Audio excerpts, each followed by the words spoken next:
Praise the lord brothers and sisters అందరికి. Praise lord అక్క. దేవుని పరిశుద్ధ నామానికి కృతజ్ఞతాస్తుతులు స్తోత్రాలు చెల్లిస్తున్నాను. సాయంకాల సమయంలో దేవుడిచ్చిన ఈ ధన్యతను బట్టి దేవుని నామానికి మహిమ కలుగును గాక. కూడి వచ్చిన మీ అందరికీ వందనాలు, హృదయపూర్వక వందనాలు చెల్లిస్తున్నాను. మరి దేవుడు దినమంతా కాచి కాపాడి ఆయన కృపలో ఆయన రెక్కల చాటున మనందరినీ భద్రపరిచి సజీవ లెక్కలో ఉంచి మనల్ని ఇక్కడ సమకూర్చిన విధానాన్ని బట్టి దేవుని నామానికి మహిమ ఘనత ప్రభావాలు కృతజ్ఞతాస్తుతులు స్తోత్రాలు వేలాది వందనాలు చెల్లిస్తూ మరి సాయంకాల సమయంలో మరి ఈ స్కైప్ ఆరాధనను మనం ప్రార్థన ద్వారా ఆరంభించుకుందాం. Swapna sister, praise lord sister.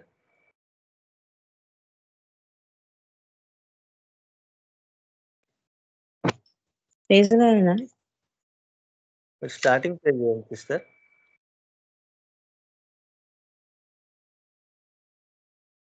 స్తోత్రం స్తోత్రం స్తోత్రం ప్రభా, పరిశుద్ధాత్మ సృష్టికర్త సర్వోన్నతుడ యేసు ప్రభా దేవ నీకే స్తోత్రం చెల్లిస్తున్నాము తండ్రి. ప్రభా మరి ఒకసారి నామములు ప్రభా తండ్రి, మేమంతా ప్రభా మీ స్వరం వినడానికి ప్రభా కనుక ఏకీభవించడం తండ్రి. మా మధ్యలో దిగండి ప్రభా తండ్రి, అయ్యా నీకే వందనాలు తండ్రి. దేవా ప్రభా మరి నేను వాక్యం ద్వారా మాతో మాట్లాడి బలపరచని తండ్రి. దేవా మీ శక్తితో మమ్మల్ని నింపని నాయన యేసు ప్రభా. అయ్యా ఇంకేమన్నా ప్రభా మరి మీకు ఆయస్కరమైన మాలు ఉంటే వాటిని మేము తీసివేసేలాగా మనకు సహాయపడండి దేవా తండ్రి. మేము తండ్రి ప్రభా మీ ఆకర్షిత పనులను బలపరచని తండ్రి ప్రభా. వచ్చిన వారిని ఆశ్రయించండి ప్రభా. అయ్యా నీకు వందనాలు చెల్లిస్తున్నాం తండ్రి ప్రభా. రాని వాళ్ళకు వచ్చేటకు నీ కృపద ఇచ్చిన ప్రభా తండ్రి. అయ్యా ప్రభా తండ్రి ఇక్కడ చెప్పబడుతున్న ప్రతి వాక్యం ప్రభా మా హృదయం నేను ఫలింపద ఇచ్చిన ప్రభా నూరంతలుగా తండ్రి. దేవానికి వందనాలు చెల్లిస్తున్నాం తండ్రి ప్రభా. అయ్యా మా తండ్రి ప్రభా మరి చివరి దినాలు మేము ఉన్నాం ప్రభా తండ్రి. అయ్యా మా తండ్రి మాకు జ్ఞానం దయచండి సుప్రభా తండ్రి. అయ్యా మేము ఎట్లా నడుచుకోవాలి మాకు జ్ఞానం దయచండి ప్రభా తండ్రి. ఎలా మీ స్వార్థ ప్రకటించాలి మాకు జ్ఞానం దయచండి ప్రభా తండ్రి. నీకు స్తోత్రం చెల్లిస్తున్నాం ప్రభా. అయ్యా ప్రతి విషయంలో ప్రభావ ఎంత మేము ధైర్యంగా ఉండాలని ప్రభావ. అయ్యా మేము బలపరచండి మీ వాక్యం చెప్తుంది. అయ్యా మేము స్థిరపరచండి ప్రభా తండ్రి. మీకు సత్యంలో నిన్న తండ్రి ఈ శ్వాస మంది ఇంకా బలపరచని అభివృద్ధిపరచండి దేవా. యేసు ప్రభానికి వందనాలు చెల్లించుకున్నాం తండ్రి. దేవాది దేవా ప్రభా అందరితో మాట్లాడి నిన్న తండ్రి ప్రభా. అయ్యా దేవా మరి మీ సేవలో ప్రభా తండ్రి ఉన్న ప్రతి ఒక్కరిని దీవించండి, ఆశ్రయించండి, బలపరచండి, మీ శక్తితో నింపండి ప్రభా తండ్రి. అయ్యా దుర్మార్గం నుంచి తప్పించండి, రక్షించండి, కాపాడండి తండ్రి. ప్రభానికి వందనాలు చెల్లించుకుంటున్నాం తండ్రి. దేవాది దేవా ప్రభా మా దేవా తండ్రి మరొకసారి ప్రభా తండ్రి మీ పాదములకు వందనాలు చెల్లించుకుంటూ తండ్రి ప్రభా. అయ్యా నీకే స్తుతి ఘనత మహిమయ ప్రభావములు తండ్రి చెల్లుగా తండ్రి. యేసుక్రీస్తు పరిశుద్ధ నామములో ప్రార్థిస్తున్నాను తండ్రి. ఆమేన్.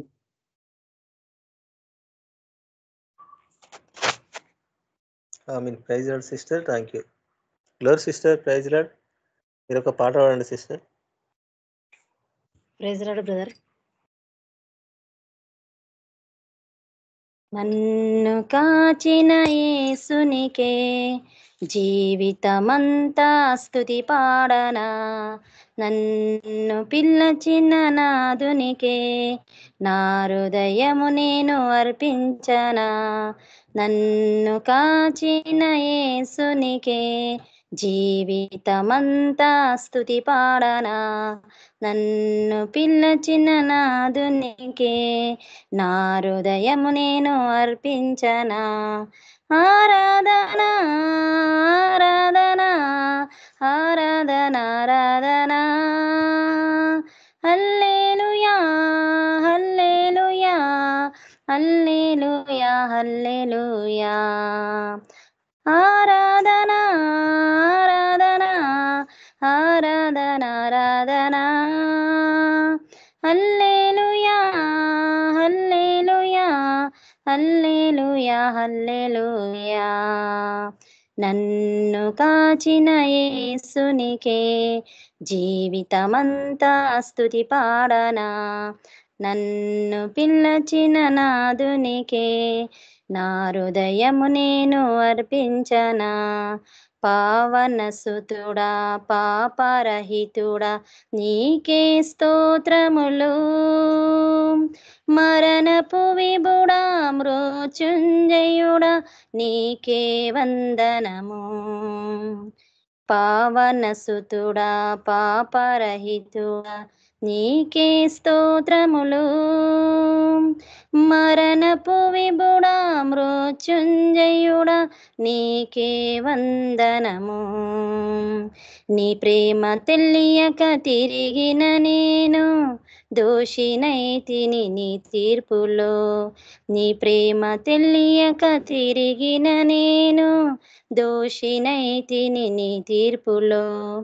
ఆరాధన ఆరాధన ఆరాధన ఆరాధన.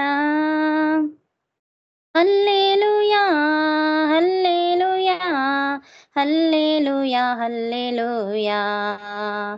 ఆరాధన ఆరాధన ఆరాధన ఆరాధన.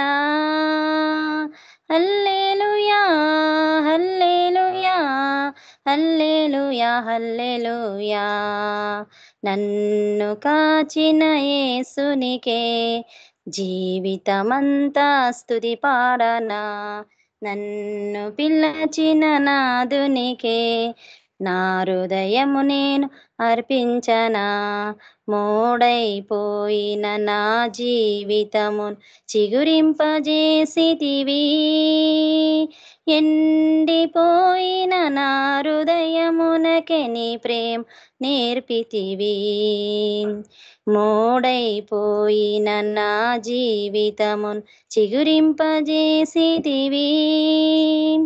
ఎండిపోయిన నా హృదయమునకే నీ ప్రేమ నేర్పితివి.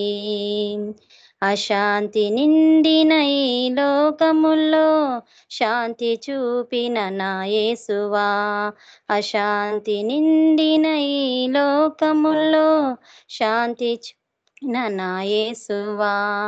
ఆరాధన ఆరాధన ఆరాధన ఆరాధన. హల్లెలూయా హల్లెలూయా హల్లెలూయా హల్లెలూయా. నన్ను కాచిన యేసునికే జీవితమంతా స్తుతి పాడనా. నన్ను పిలచిన నాదునికే నా హృదయము నేను అర్పించనా. Praise the lord brother. Thank you brother. Praise the lord. Praise the lord sister. Thank you. Chandrasekhar అన్న ప్రైజ్ ది లార్డ్ అన్న. Praise the lord. ప్రార్థన చేద్దాం. పరిశుద్ధుడవగు తండ్రి, సర్వోన్నతుడగు మా దేవ, మీకు సమస్త ఘనత మహిమ ప్రభావం చెల్లించుకొంచున్నాం. ఈ యొక్క సాయంత్రం సమయంలో ప్రభావ మీ సన్నిధి మేము తిరిగి వచ్చిండగా ప్రభావ మమ్మల్ని స్వీకరించమని ప్రార్థిస్తున్నాం. మాలోని బలహీనతలు తొలగించండి ప్రభావ. మాలో ఇంకా ఏమైనా ఆయాస్కరమైన చూపించండి, దాన్ని ఒప్పుకొని విడిచిపెట్టేలాగా మీకు కనికరం పొందలాగా సహాయపడమని ప్రార్థిస్తున్నాం. నాయన ఈ సాయంత్రం సమయంలో ప్రభావ మాతో మాట్లాడు తండ్రి. మేము ఎక్కడ తప్పిపోతున్నామో చూపించు ప్రభావ. ఎందుకంటే మీరు అక్కడ పర్యంతరం అనేకులు నిలువెచ్చని జీవితంలో జీవిస్తారని వాక్యం హెచ్చరిస్తుంది ప్రభావ. మనుషుకు మనం తిరిగి వచ్చే సమయానికి మనుషులు ఏ రీతి ఉంటారు, భూమి మీద విశ్వాసాన్ని కనుగొనునా అని మీరు ప్రశ్నిస్తున్నారు తండ్రి. అవును ప్రభా, అది బహు భయంకరమైన స్థితి అని మేము గ్రహించగలుగుతున్నాం. కాబట్టి నైనా సమస్తాన్ని సమర్థించుకొని ప్రభా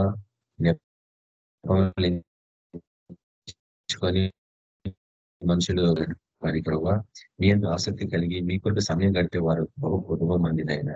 కాబట్టి నైనా మాతో మాట్లాడండి. మా జీవితం ఏ రీతి ఉందో చూపించండి. దినం ఏ రీతిగా ప్రభావ మేము మీ నిమిత్తమై జీవించాలా, ఈ లోకంలో మీ పక్షంగా నిలబడాలా, మీ కొరకు జీవించాలా, ఏ రీతిగా సాక్ష్యాన్ని మేము కాపాడుకోవాలా, మాతో మాట్లాడి బలపరచమని యేసుక్రీస్తు పరిశుద్ధ నామమున ప్రార్థిస్తున్నాం తండ్రి.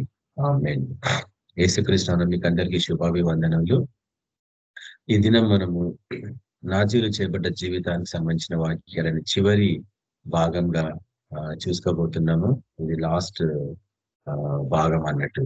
కాబట్టి నాజీలు చేపట్ట జీవితము ఎటువంటిది అనేది మనము కొన్ని నెలల వారీగా దీన్ని చూస్తా ఉన్నాము.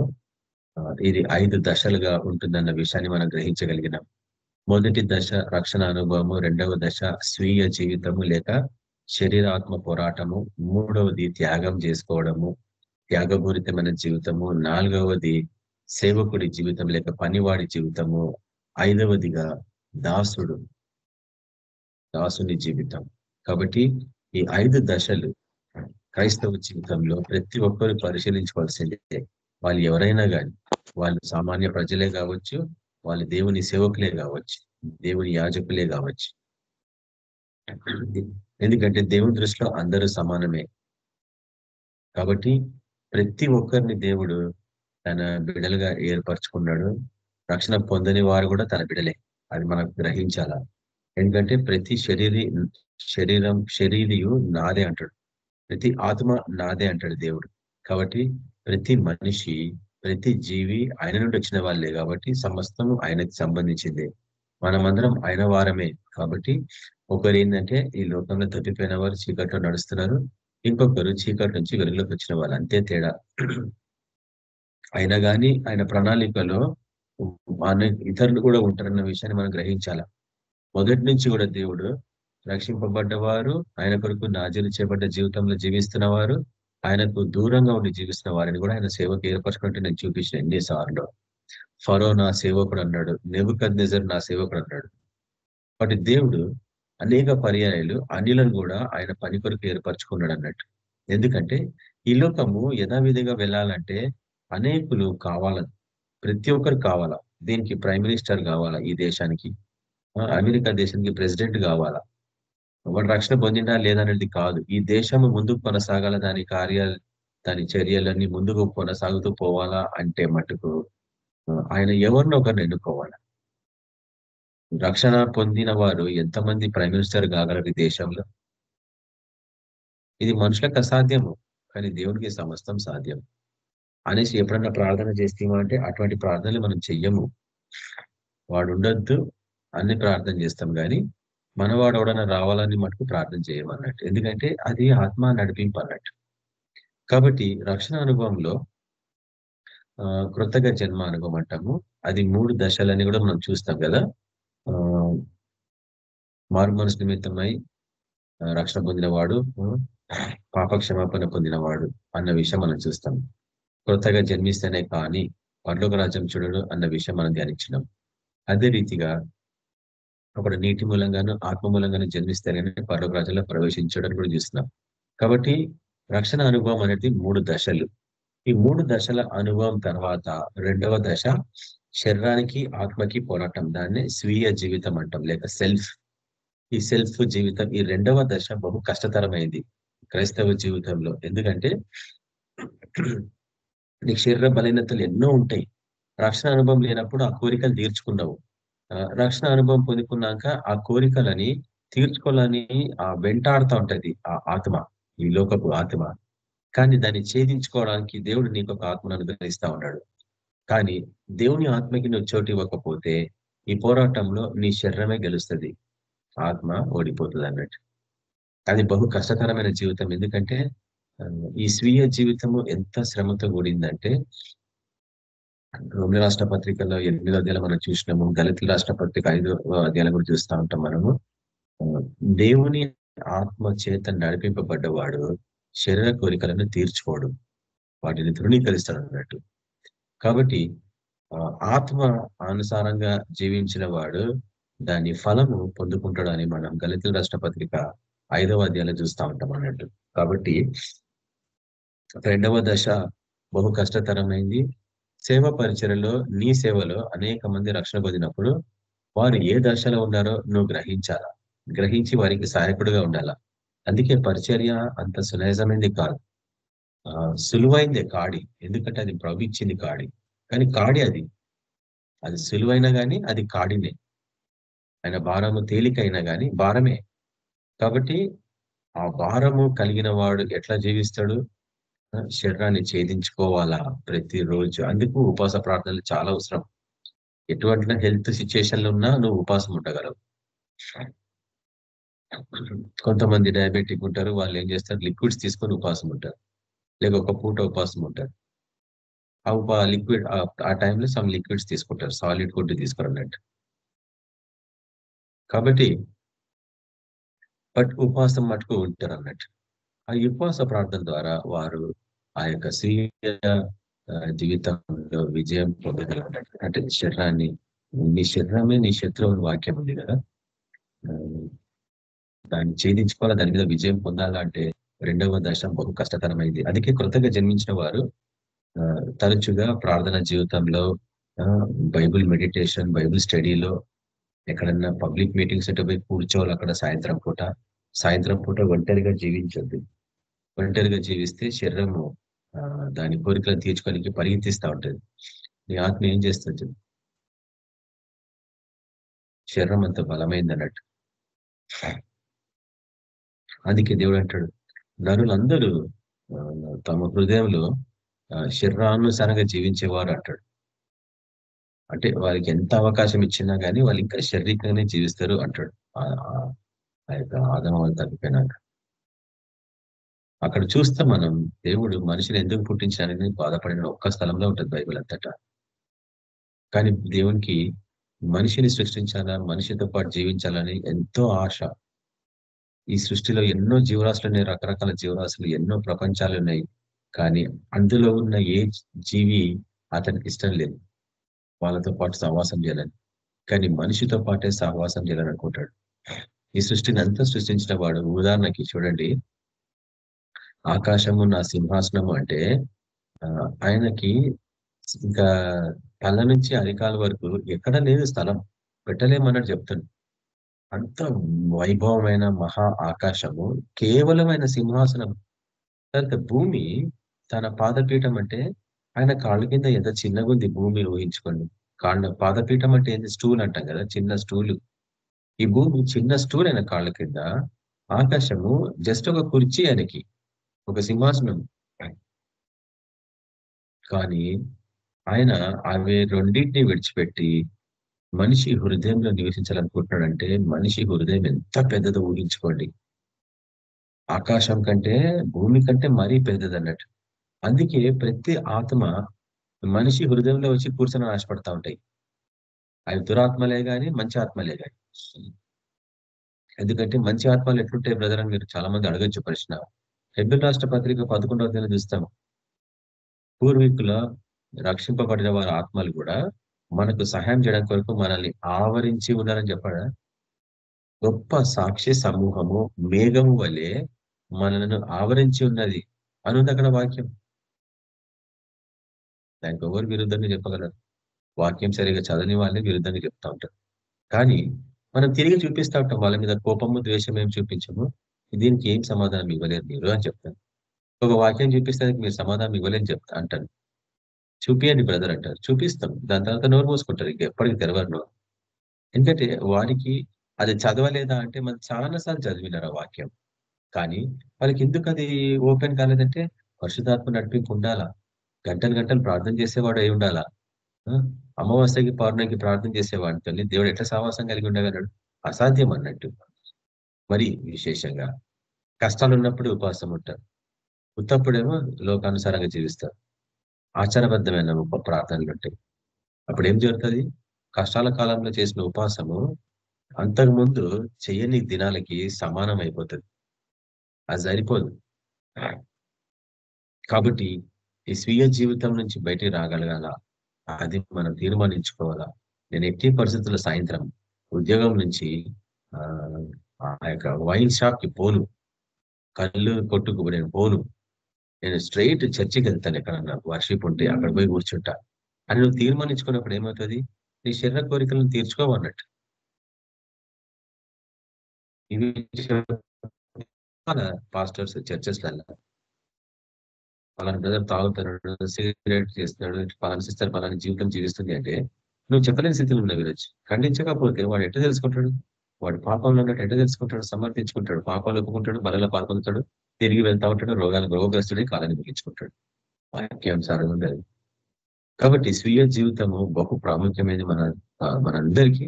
మనం ఆ శ్రమలకు అటువంటి జీవితం నుంచి బయటికి వచ్చిన వాళ్ళం కాబట్టి మనం కూడా అనేకులకు మార్గాలు చూపించాలా. నీతిమంతులైతే అనేకులకు మార్గాలు చూపిస్తారన్నాడు కదా. కాబట్టి 3వ దశకి ఇచ్చినప్పుడు ఇది బహు త్యాగపూరితమైన జీవితం, మహా త్యాగం అంటాం దీన్ని. అంటే నీ జీవితాన్ని రోమిల రాష్ట్ర పత్రిక 12వ అధ్యాయం 1 వర్షాలు చూసినట్లు సజీవ యాగంగా మన జీవితాలన్నీ ప్రభుకి సమర్పించాల. అనుకూలంను సజీవ యాగంగా.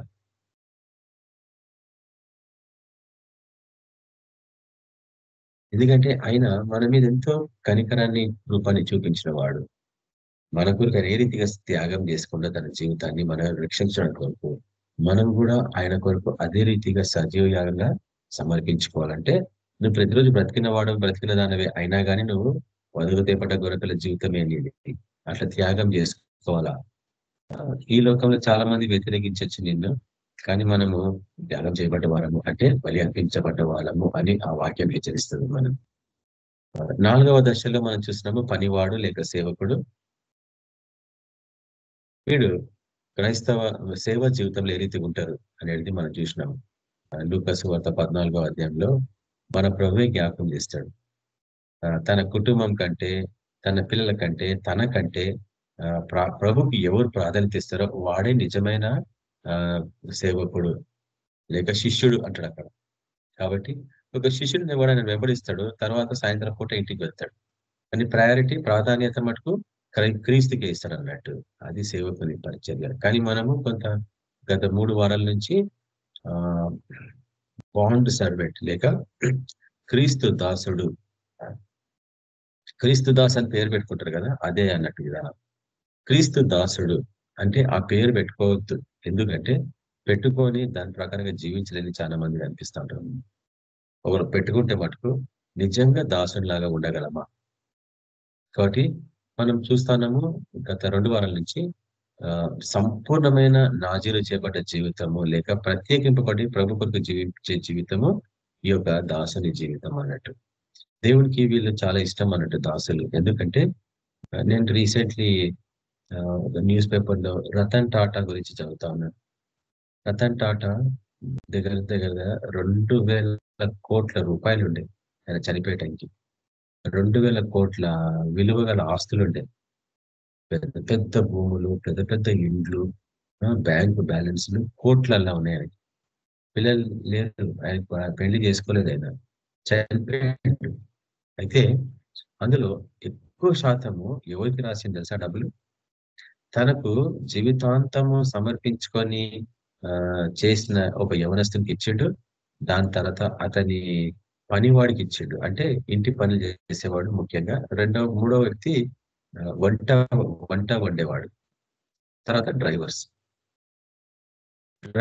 కోటీశ్వర్లు అయిపోయినారు, పని వాళ్ళు కోటీశ్వర్లు అయిపోయినారు అమాంతంగా. ఎందుకు తెలుసా? వాళ్ళ జీవితాంతము ఆయనకి బానిసలాగా జీవించారు. అది ఎగ్జాంపుల్, ప్రకృతి సహజంగా చెప్తున్నాను. కాబట్టి ఒక యజమాని తన బానిసని హక్కుదారునిగా చేసినట్టు మనం అక్కడ చూస్తాం. అదే నేను మీకు వాక్యాన్ని కూడా చూపిస్తాను. చూపించేసినాక నేను క్లోజ్ చేస్తాను. ఎందుకంటే ఈ దశకి నువ్వు నిజంగా ఎదిగినావా లేదా అని పరిశీలించుకోవాలి. నీ బాధ్యత. నువ్వు ఎవరన్నా కావచ్చు, ఇంకా టైం లేదని కూడా తెలుసు మీకు. వెరీ వెరీ బహుగా స్వల్పమైంది. ఎంత షార్ట్ టైం ఉందంటే మీకు తెలియదు. మనకి ప్రభు ఎన్ని ప్రవచనాలు చూపించిండో గతంలో, అవన్నీ మన కాలంలో నెరవేరుతూనే ఉన్నాయి. కానీ ఆదివారం హెచ్చరించిండు ప్రభు మనల్ని కదా, శుక్రవారం తన ప్రవచనం ద్వారా మీరు ఎవ్వరు కూడా విధేయత చూపిస్తలేరు. అది సిస్టర్ ద్వారా ప్రవచనం మనకు విన్నాం మనం. కానీ ఎప్పటి నుంచో నేను చూపిస్తున్నాను, మీరు ఎవ్వరు ఈ రీతిగా జీవించలేకపోతున్నారు. ఒక్కడు కూడా ప్రార్థనలు ఉండలేకపోతున్నారు. ఏదో ఆచారబద్ధంగా 10 నిమిషాల ప్రార్థనలు, కానీ ఎవ్వరు కూడా 1-2 గంటలు ప్రార్థనలో ఉండలేరు. చెప్పబడి కూడా ఆల్మోస్ట్ 1 సంవత్సరం అవుతుంది. కానీ ఈ సంవత్సరంలో నువ్వు కనీసం 1 గంట 2 గంటలు ప్రార్థన చేసింటే నీ లైఫ్ ఎక్కడికో పోయేది. ఆత్మీయ స్థితిలోనే కానీ ప్రకృతి సహజంగానే కానీ. ఎందుకంటే మీరు ఏ రీతిగా మోసంలో జీవిస్తున్నారు అనేది మనం అక్కడ నేర్చుకుంటా ఉంటాం. అదేంది? ప్రతి ఒక్కరికి 24 గంటలే టైం దేవుడు ఇచ్చాడు. అన్యులు ఆ 24 గంటల్ని ఎంత బాగా వాడుకొని అద్భుత రీతిగా వాళ్ళు ఐశ్వర్యవంతులు అవుతున్నారు. అన్యులు విలోకిస్తుంది.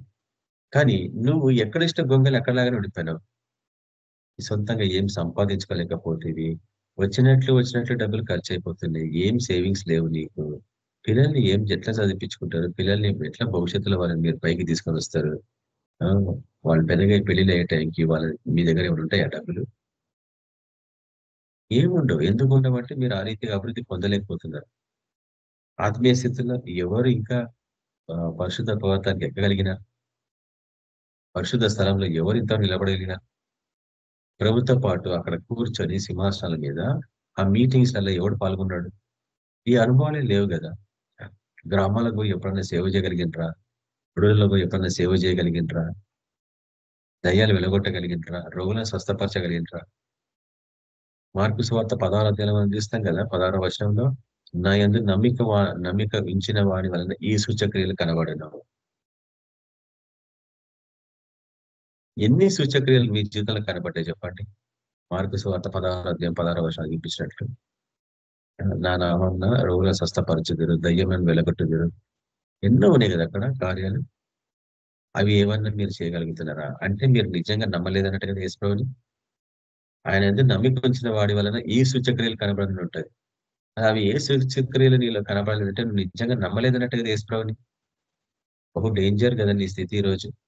కడపట్ట స్థితి చాలా భయంకరమైంది అంటాడు కదా. కాబట్టి దాసుని స్వరూపం, దాసుని గుణగణం కలిగిన వాడు ఎట్లా ఉంటాడు అనేది ఇది సంపూర్ణంగా ఇక చివరికి ఇంకా సేవా పరిచర్య నాజీలు చేయబడ్డ దశలో చివరి దశ అంటే, లేక చివరి పరుగు పందెంలోని చివరి రేఖ అంటాం కదా, లాస్ట్ లైన్ అంటాం, లేక ఫినిష్ లైన్ అంటాం ఇంగ్లీష్ లో. క్రైస్తవ జీవితంలో చివరి లైన్, నీ పరిచర్యలో చివరి దశ ఇది. దాసుని గుణగణం, లేక క్రీస్తుకి దాసుడుగా ఉండడం, యేసు ప్రభువుకి దాసుడుగా ఉండడం.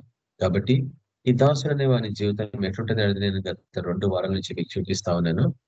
సంపూర్ణంగా ఆయనకి సరెండర్ అయిపోయినట్లే, అంటే సమర్పించుకున్నట్లే, సంపూర్ణంగా సమర్పించుకొని ఆ యొక్క చివరి దశ వరకు వాళ్ళు ఏ రీతి ఉంటారనేది నేను పై వరకు మీకు చూపిస్తున్నాను. ఫిలిప్పీల రాష్ట్ర పత్రిక ముఖ్యంగా అక్కడ చూస్తాం మనము. ఫిలిప్పీల రాష్ట్ర పత్రిక 3వ అధ్యాయం 14వ వచనంలో, క్రీస్తు యేసునందు దేవుని ఉన్నతమైన పిలుపునకు కలుగు బహుమానంను పొందవలని గురి యొద్దకే పరిగెత్తుచున్నాను. కాబట్టి నీకు ఎప్పుడు తెలుస్తుంది నువ్వు సంపూర్ణంగా బానిసలాగా, క్రీస్తుకు ఖైదీలాగా, లేక క్రీస్తుకి బానిసలాగా ఎప్పుడు ఉన్నావంటే అప్పుడు నీకు తెలుస్తుంది నీ పరుగు ఈ లోకంలో ముగించుకున్నావా, లేక విఫలం చేసుకొని సమాధి తోటకు పోయినావా. తిమోతి రాసిన 2వ పత్రిక 4వ అధ్యాయము 7-8 వర్షాలను మనం పోయినవరం చూసినామండి. మంచి పోరాటం పోరాడి తిని, నా పరుగు కడముట్టించి తిని, విశ్వాసము కాపాడుకుంటుని, ఇక మీదట నా కొరకు నీతి కిరీటము ఉంచబడి ఉన్నది. ఆ దినమందు నీతిగల న్యాయాధిపతి అయిన ప్రభు అది నాకు మాత్రమే కాకుండా తన ప్రత్యక్షతను ఆపేక్షించే వారికి అందరికీ అనుగ్రహించను. కాబట్టి ఈ ప్రతి దశలో నుంచి నువ్వు ముందుకు పోగలిగినవా, చివరి వరకు ఆ దశకి నువ్వు ఎదగగలిగినవా. కాబట్టి ఈరోజు దీన్ని ముగింపుకు మనం వస్తా ఉన్నాము. ఈ ముగింపులో ముఖ్యంగా స్వీయ జీవితానికి సంబంధించిన వాక్యాలు మనం అనేకమైన చూస్తున్నాము. మొదటిగా అటుపైన వారం చూసినాము. మొదటిదిగా ఈ యొక్క బానిస అనేవాడు క్రీస్తుకు ఒక మాదిరి, అంటే ఒక మోడల్ అన్నట్టు. క్రీస్తుని ఒక మోడల్ లాగా తీసుకొని జీవించేవాడే ఈ యొక్క క్రీస్తుకి బానిసలాగా జీవించేవాడు అనేది మనం చూస్తా ఉన్నాం. వాడు ఇతరుల నుంచి ఏది ఆశించాడు, కృతజ్ఞత కూడా ఆశించాడు, ఎవరి నుంచి మెప్పు ఆశించాడు, మెప్పు పొందడానికి ప్రయాసపడాడు. ఒక డ్యూటీ లాగా తన పరిచర్యని ముందుకు వెళ్ళిపోతానే కొనసాగిస్తూ ఉంటాడు అన్నట్టు. వీరు ఏ రీతిగా ఉంటారంటే క్రీస్తుకు మాదిరిగా జీవించే వాళ్ళు యథార్థతతో ప్రభు కొరకు జీవిస్తారు అన్నట్టు. యథార్థతతో ప్రభు సేవలో ముందుకు వెళ్తా ఉంటారు అన్నట్టు. సేవకి పొమ్మంటే అసలు ఇంకా వాళ్ళకి నిర్లక్ష్యం ఉండదు అన్నట్టు. ఏ రూపంగా వెళ్ళిపోతారు. ఎన్నన్నా ఆటంకాలు వచ్చినా కానీ సేవకి ముందుకు వెళ్ళిపోతూనే ఉంటారు అన్నట్టు. ఎందుకంటే యేసు ప్రభు కూడా ఒక దాసుని స్వరూపం ధరించి వచ్చిన నుంచి మనము ఫిలిప్పీల రాష్ట్ర పత్రిక 2వ అధ్యాయంలో మనం చూసినాం 5వ వచనంలో. కాబట్టి మొదటిది బానిసత్వం. ఈ యొక్క బానిసత్వపు జీవితంలో క్రీస్తుకి బానిసగా జీవించే వారి జీవితంలో క్రీస్తునే ఒక మోడల్ లాగా తీసుకోవడం అన్నట్టు. క్రీస్తే నాకు ఒక మాదిరి అన్నట్టు. తర్వాత బానిసత్వపు జీవితంలో 2వ దశ వ్యక్తిగత గుర్తింపుని సంపూర్ణంగా విడిచిపెట్టడం. పరిచయం చేసుకునేటప్పుడు నీ వ్యక్తిగత గుర్తింపు ఏంది? నేను క్రీస్తుకు సేవకుణ్ణి, క్రీస్తు దాసుడను అని పరిచయం చేసుకున్నట్టు మనం పేరవాలని చెప్పేసాను. మీకు యాకోబు గాని, ఫిలిప్పు గాని, పేతురు గాని, తర్వాత యూదా గాని, దాని తర్వాత పౌలు గాని, వాళ్ళు అనీతిగా పరిచయం చేస్తున్న ప్రతి పత్రికలో మనం అది చూస్తాం. వాళ్ళు పరిచయం చేసుకునేటప్పుడు నేను క్రీస్తు దాసులను నన్ను పరిచయం చేసుకున్నారు.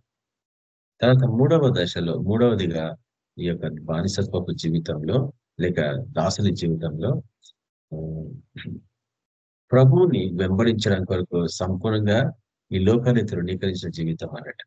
యేసు ప్రభువుని వెంబడించాలా. ఎందుకంటే ఆయన మన యాజకుడు, మన యజమాని కాబట్టి యజమాని ఎక్కడుంటే దాసుడు అక్కడే ఉంటాడు కదా. తక్కిన వాళ్ళు ఉండరు, సేవకులు కూడా ఉండరు. సేవకుడు ఏదో వచ్చేసిపోతారని ఎవరైనా చూపించాను నేను మీకు. వాళ్ళు అట్లా బట్టలు ఉతికేసి వెళ్ళిపోతారు అంతే. సర్వెంట్స్ బాసాన్లు కడిగేసి బట్టలు ఉతికి ఇల్లు చేసి వెళ్ళిపోతారు అంతే. వాళ్ళ ఉండరు ఆ యొక్క యజమానితో. కానీ ఆ, దాసుడు మటుకు 24 గంటలు యజమాని దగ్గర ఉంటాడు కాబట్టి యజమాని తినే ఆహారం తింటాడు. యజమాని అనుభవించే ఆ యొక్క అవన్నీ జీవన విధానాలన్నీ అనుభవిస్తూ ఉంటాడు అన్నట్టు. తర్వాత ఈ యొక్క దాసుడు కుమారులాగా మాత్రం నేను మీకు చూపిస్తాను రోజు వాక్యం.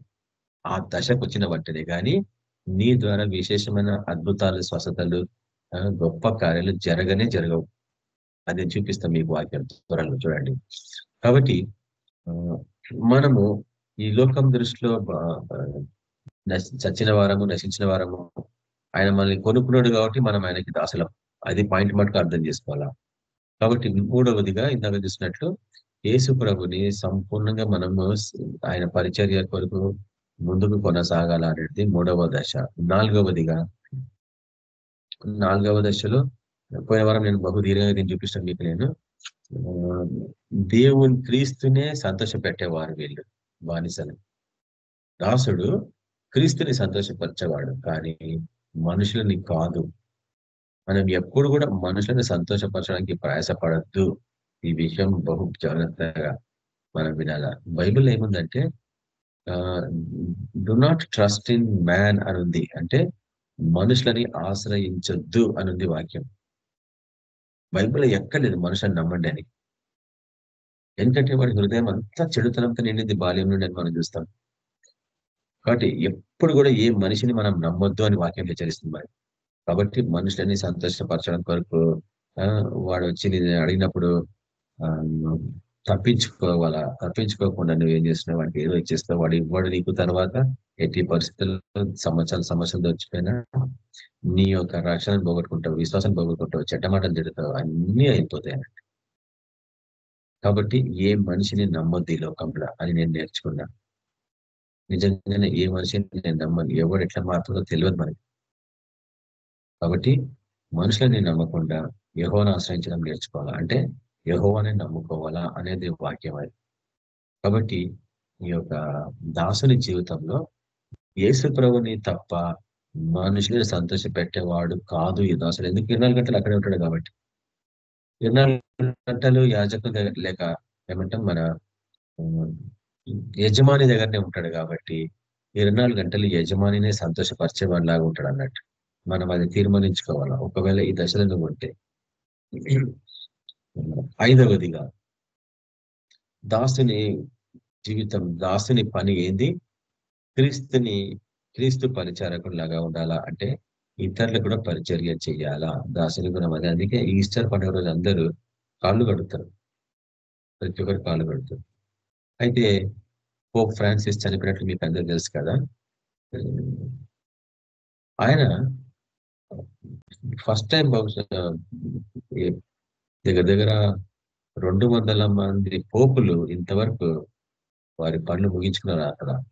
ఇతను కానీ ఎవ్వరు కూడా ఇతను చేసినట్టు పరిచయం చేయలేదంటే. ఏంటంటే ఆయన ఎవరి కాళ్ళైనా కడిగేవాడంట. ఈవెన్ స్త్రీల కాళ్ళు కూడా కడిగేవాడంట. అంత 88 ఇయర్స్ ఆ ఏజ్ వాడు స్త్రీల కాళ్ళు కడిగినట్లు నేను చదువుతాను న్యూస్ పేపర్లో.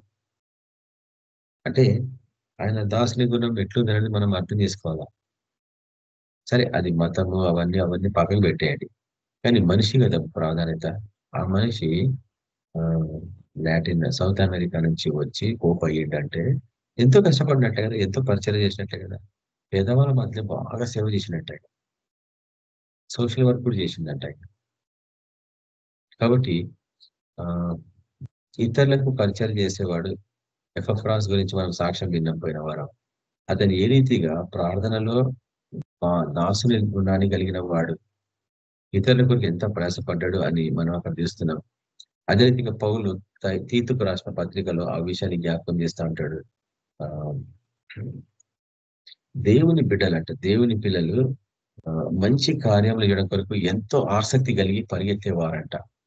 కాబట్టి అటువంటి స్థితిలో వీళ్ళు ఉన్నారన్నట్ట. చివరిగా ఇప్పుడు ఈరోజు ముగింపు దశకి నేను వస్తున్నాను. చివరి దశలో ఈ యొక్క దాసుడు ఏ రీతిగా ఉంటాడంటే, ఈ లోకం దృష్టిలో తృణీకరింపబడ్డవాడు, టోటల్లీ అబాండెండ్ అంటాం ఇంగ్లీష్ లో. ఈ లోకం దృష్టిలో తృణీకరింపబడ్డాడు. ఎవరికి తృణీకరింపబడ్డాడంటే, ఈ లోకాన్ని తృణీకరించబడి ప్రభుకి సమర్పించబడ్డవాడు టోటల్ గా. ఇది చాలా ప్రాముఖ్యమైంది. ఈ దశకు వచ్చిన వంటే నువ్వు గాని ఎవరైనా గాని వీరి జీవితం సార్థకం చేసుకున్నట్లే పరిచర్యలో. ఎందుకంటే సంపూర్ణంగా ఈ లోకం నేను విడిచేసింది యేసుక్రీస్తు కొరకు. ఎందుకంటే ఇప్పుడు నేను కొన్ని వాక్యాలు చూపించబోతున్నా, చూడండి. మొదటిది, దేవుని పరిచారకులు భూమి మీదనే కాదు పరిచర్య చేసేవారు. లేక ముఖ్యంగా నేను దాస గురించి మాట్లాడుతున్నాను. మొదటి గుణగణం, ఈ సంపూర్ణంగా ఈ లోకం దృష్టిలో విడబడ్డ వాళ్ళు. వీళ్ళు ఈ లోకం విడిచేసింది, వాళ్ళని అందరినీ తృణీకరించేసింది, కానీ ప్రభు కొరకు తృణీకరించేసింది. కానీ వారి గుణగణాలు ఎట్లుంటారనేది ఒక పాయింట్ మనం చూపిస్తున్నాను. ఏంటంటే, వీరు యేసు ప్రభునకు భూమి మీదనే కాదు పరలోకంలో కూడా, దేవుని మందిరంలో కూడా వారు దాసులే అని వాక్యం హెచ్చరిస్తుంది. చూడండి ఒకసారి. ఇప్పుడు ఇక్కడ చూస్తాం మన ప్రకటన గ్రంథాలకు పోతాం మనం. చూడండి, ప్రకటన గ్రంథము 22వ అధ్యాయం. ప్రకటన గ్రంథము 22వ అధ్యాయము 2-3 వర్షాలలో మనం చూస్తాం. దాని 4 వర్షాలలో, ఆ పట్టణపు రాజవీధి మధ్యను ప్రవహించుట ఆ దూత నాకు చూపించాను. ఒక నది ప్రవహిస్తుంది అక్కడ. అది ఆ నది యొక్క ఇవలను అవలను జీవ వృక్షం ఉండెను. అది నెల నెలకు ఫలించు 12 కాపులు కాయును. ఆ వృక్షము యొక్క ఆకులు జనములకు స్వస్థపరచుటకై వినియోగించును. చూడండి, ఇక్కడ ఆయుర్వేదిక్ ట్రీట్మెంట్స్ గురించి కూడా సూచన చెప్పబడింది. కానీ ఇక్కడ చెట్ల నుంచి వస్తాయి మందులు, కెమికల్స్ నుంచి కాదు, ప్రకృతి నుంచి వస్తున్నాయి మందులు. తర్వాత చూడండి, ఇక్కడ ఇక మీదట శాపగ్రస్తమైనది దానిలో ఉండద్దు. ఒక ప్రాముఖ్యమైనది కదా. పరలోక రాజ్యం ఎట్లుంటది? దేవుని యొక్కయో గొర్రెపిల్ల యొక్కయో సింహాసనము దానిలో ఉండను. అంటే 2 సింహాసనాలు ఉన్నాయడ. దేవుని యొక్కయో గొర్రెపిల్ల యొక్కయో సింహాసనము. ఇప్పుడు 2 సింహాసనాలు అంటే సింహాసనములు అనాలి కదా. అక్కడ ఎందుకు సింహాసనం ఉంది అంటే 2 ఒకటే అయిపోతాయి లాస్ట్ కి. దేవుని యొక్కయో గొర్రెపిల్ల యొక్కయో సింహాసనము దానిలో ఉండును. అంటే గొర్రెపిల్లనే దేవుడు, దేవుడే గొర్రెపిల్ల, తండ్రే కుమారుడు, కుమారుడే తండ్రి అని మరోసారి ఇక్కడ జ్ఞాపకం చేయబడుతుంది. వారిద్దరిది ఒకటే సింహాసనం. ఎందుకంటే వారు ఒకరిలో ఉన్నారు అన్నట్టు. అదృశ్య దేవుని స్వరూపము, శరీరం దారిచి వచ్చిన వాడు మన ప్రభు. కాబట్టి సింహాసనం ఒకటే, కానీ వీళ్ళు ఇద్దరు రూపంగా కనిపిస్తారు. రూపంలోని ఇద్దరు వ్యక్తులు కదా, తండ్రి మరియు కుమారుడు. అయితే 4వ వర్షం చూడండి. ఇప్పుడు ఆయన దాసులు ఆయనను సేవించు, ఆయన ముఖ దర్శనము చేయుచుందరు, ఆయన నామము వారి నొసండ్ల యందు ఉండును. అంటే పరలోకంలో మందిరంలో కూడా వీళ్ళు దాసుల్లాగానే ఉన్నారు. ఎందుకు? ఈ లోకంలో దాసుల్లాగా ఉన్నారు కాబట్టి. నువ్వు ఇక్కడ దాసులుగా ఉండలేకపోతే అక్కడ ఉండలేవు. ఎందుకంటే నేను ఎన్నిసార్లు ఈ వాక్యం మీకు హెచ్చరించిన, పరలోక రాజ్యంలో కూడా ఆశ్చర్యకరమైన జరుగుతూ ఉంటాయి. ఏంటంటే, ఫస్ట్ టైం పరలోకం పోయినప్పుడు ఎవరికైనా అనుమానం వచ్చేది ఏం తెలుసా? నేను పరలోకంలో ఉన్నాను, నరకంలో ఉన్నాను. చాలా మంది ఎట్లా సాధ్యం బ్రదర్ అంటే, పరలోకం నుండి జీవులను చూస్తే నువ్వు పరిశీలన భయపడిపోతావు, ఆశ్చర్యపోతావు. ఇవేంది ఇంత రకంగా ఉన్నాయి ఈ జీవులని. ఆయన అట్లా తయారు చేసుకున్నాడు అంతే. అవి అసలు నువ్వు గుర్తుపట్టలేవు అన్నట్టు. వాటి మొహాలు మనలా కనిపించవు. అటువంటి జీవులను దేవుడు తయారు చేసుకున్నాడు అక్కడ. వాటిని చూడగానే నీకు అనుమానం వస్తుంది, ఇది పరలోకమా నరకమా. తర్వాత పరలోకం పోయినాక పరలోకంలో మందిరం ఉంది. ఆ మందిరంలో ఏ వస్తు ఉపకరణాలు లేవు. గొర్రెపిల్ల ఒకడే ఉన్నాడు. ఆయన వెలుగు మయమయ్యి, ఆయన వెలుగు ఆ మందిరానికి ఉన్న 12 గుమ్మంల నుంచి బయటికి వస్తా ఉంది ఆ వెలుగు. అది కొన్ని కిలోమీటర్ల దూరంలో ఆ వెలుగు బయలుదేరిందని అని చూపించిన వాక్యం. గొప్ప జనులు ఆ వెలుగులో సంచరిస్తున్నారు, కానీ భూనివాసులు తమ మహిమను ఆ మందిరంలోనికి తీసుకొచ్చిరి. ఆ మందిరానికి దేవదూతలు కాపలా కాస్తున్నారు అగ్ని ఖడ్గాలు పట్టుకొని.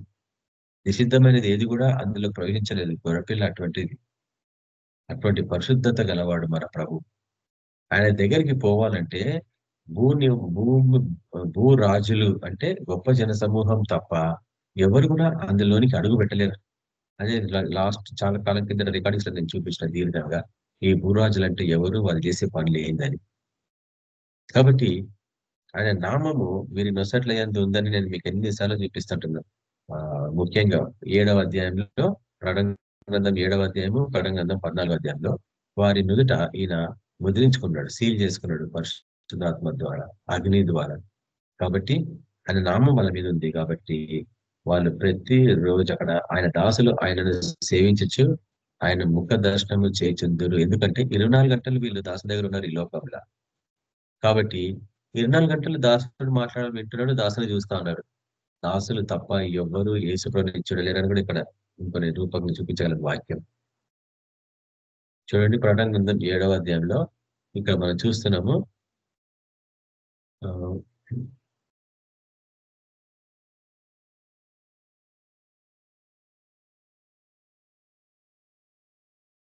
మొదటిదిగా ఇందాక చూసినట్లు వారు పరలోకంలో కూడా దాసులు లాగున్నారు. ప్రకటన గ్రంథం 7వ అధ్యాయం రెండోసారి ప్రకటన గ్రంథం 7వ అధ్యాయము 15వ వచనం నుంచి మనం చూస్తాము.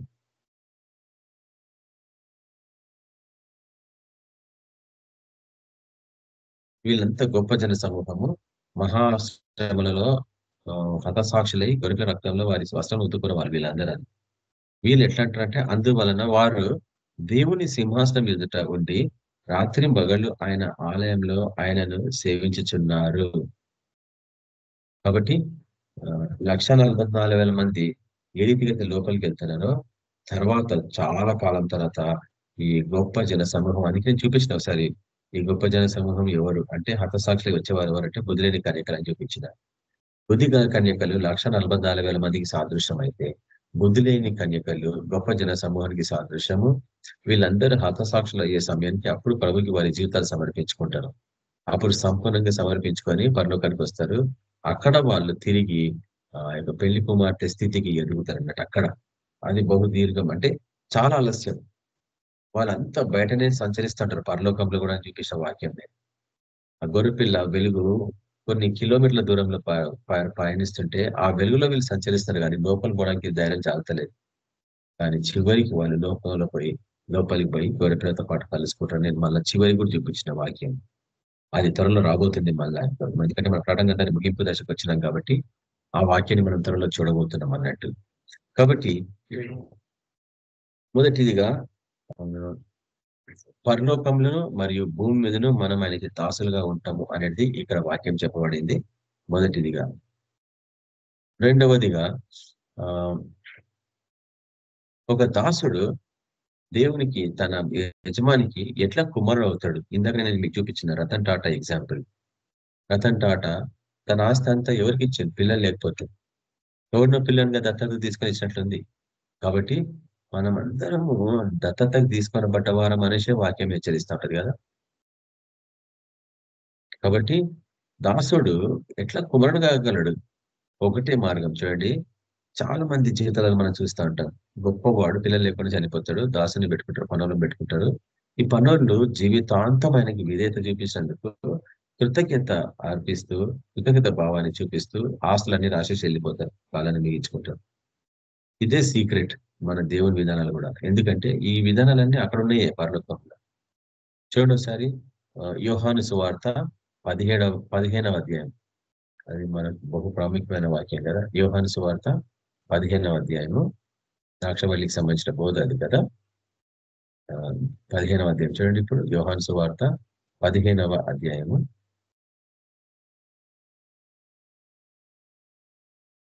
14-15 వర్షాలలో 14-15 వర్షాలలో దాసుడు తన యజమానుడు చేయు దానిని ఎరుగడు.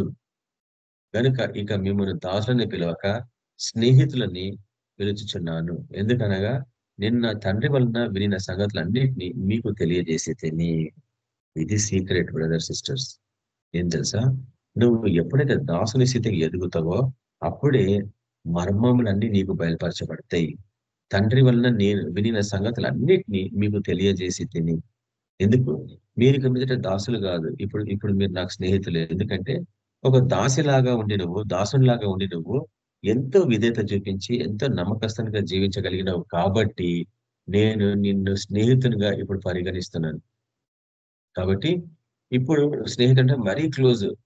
అన్నదమ్ముల మధ్యలో కూడా అంత క్లోజ్నెస్ ఉంటుంది, కానీ అన్నదమ్ములకు ఇంకా వ్యత్యాసాలు ఉంటాయి. శరీరం అడ్డొస్తుంటుంది వాళ్ళకి. కానీ స్నేహితులు ఎంతో అన్యోన్యంగా ఉంటూ ఎన్నెన్నో రహస్యాలు పంచుకుంటా ఉంటారు వాళ్ళు. ఇంట్లో రహస్యాలు పంచుకోరు, అన్నదమ్ములు అక్కజనులు రహస్యాలు పంచుకోరు, దాచిపెడతారు రహస్యంగా. అది స్నేహితులకు చెప్తారు ఆ రహస్యాలు. స్నేహంలో అంతా ఉందన్నట్టు నమ్మకం. కాబట్టి ఇక మీదట మిమ్మల్ని దాసుని పిలవక స్నేహితులను పిలుస్తా ఉంటాడు. అంటే ఎన్ని సంవత్సరాలు నువ్వు విధేయత చూపిస్తే నీకు అటువంటి స్థితిని దేవుడు ఇస్తున్నాడు. ఆశ్చర్యం కదా. ఇప్పుడు చూడండి, ఈ ఈ దాసుడు ఎట్లా కుమారుడైనాడు.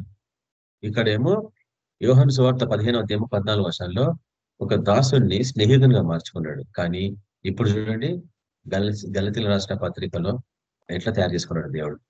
గలతీయుల రాష్ట్ర పత్రిక 4వ అధ్యాయము, గలతీయుల రాష్ట్ర పత్రిక 4వ అధ్యాయము 4వ వచనం నుంచి చూస్తాం కొన్ని. అయితే కాలము పరిపూర్ణమైనప్పుడు దేవుడు తన కుమారుని పంపాడు. ఆయన స్త్రీ అందు పుట్టి మనము దత్తపుత్రులము కావాలని, అంటే దత్తపుత్రులు అంటే దత్తత తీసుకున్నాడు. దత్తపుత్రులను కావాలని ధర్మశాస్త్రములకు లోబడిన వారిని విమోచించుటకై ధర్మశాస్త్రముకు లోబడిన వాడు అయ్యాడు. మరియు మీరు కుమారులై ఉన్నందున, ఎప్పుడు అండి, స్నేహితుని దశ నుంచి కుమారుని దశగా మార్చుకున్నాడు. అంటే స్నేహితుని కంటే కుమారుడు మరీ సన్నిహితంగా ఉండేవాడు తండ్రికి, దేవునికి. అది పాయింట్ అక్కడ నేను చెప్పాడు.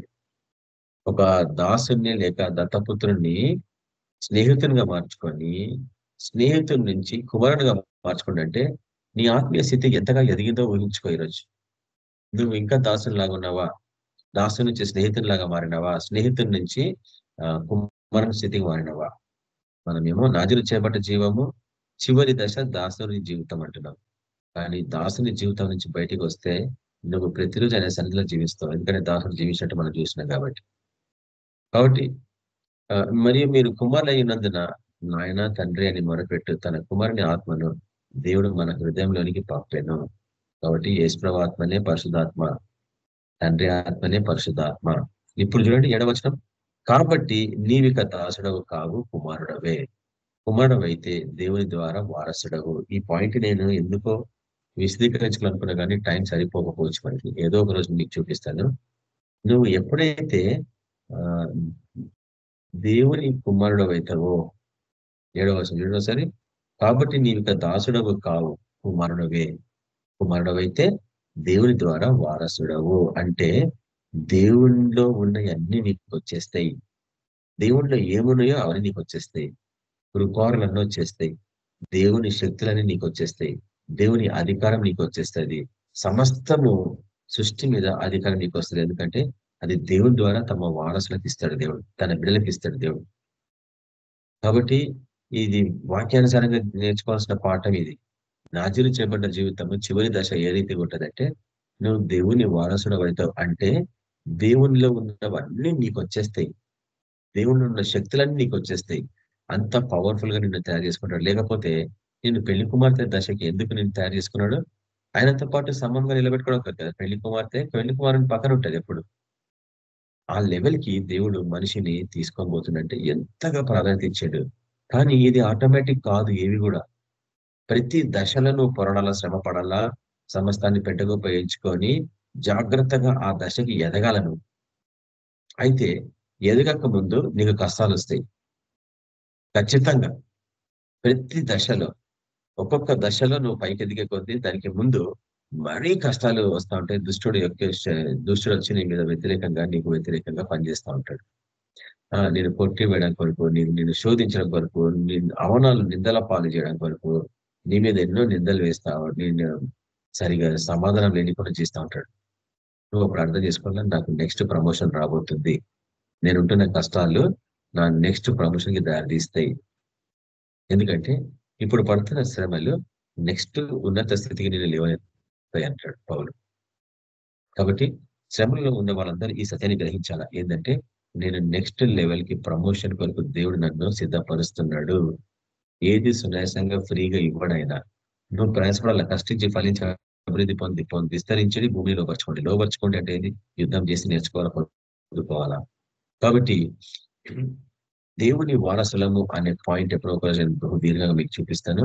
అది అర్థం ఏంటంటే సమస్తము దేవుని అన్ని మనకే, దేవునిలో ఏమేమి ఉన్నాయో అవన్నీ మనకే. నువ్వు ధైర్యంగా విశ్వాసంతో నోటి ద్వారా ఉచ్చరిస్తే అవన్నీ జరుగుతాయి. కాబట్టి దాసుల నుంచి దత్తపుత్రుడు, దత్తపుత్రుడి నుంచి స్నేహితుడు, స్నేహితుడి నుంచి కుమారుడు, కుమారుడు అయితే వారసుడవు. ఎన్ని ఆత్మీయ స్థితిలో ఎదగాలని నువ్వు ఇంకా చూసుకో.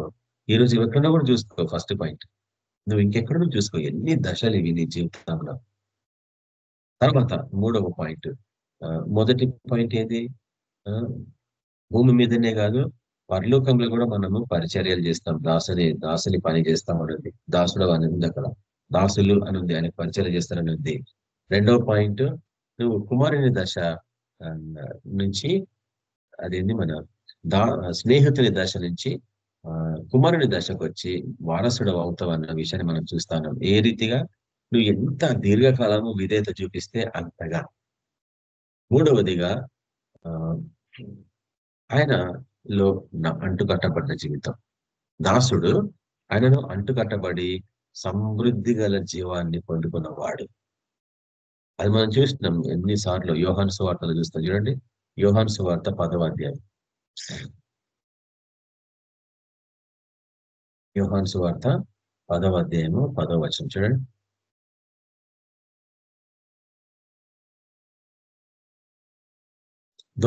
దొంగతనమును, హత్యను, నాశనము చేయటకు వచ్చును గాని మరి దేనికి రాడు. గొర్రెలకు జీవము కలుగు చేయుటకు, అది సమృద్ధిగా కలుగ చేయుటకు నేను వచ్చినని మీతో నిశ్చయంగా చెప్పుచున్నాను.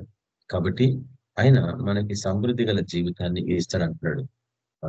ఈ సమృద్ధి గల జీవితం ఎందుకు నిలయిస్తాడు? నీకు ఇస్తాడంటే నువ్వు ఆయన కట్టబడ్డవాడు, అంటు కట్టబడ్డవాడు కాబట్టి.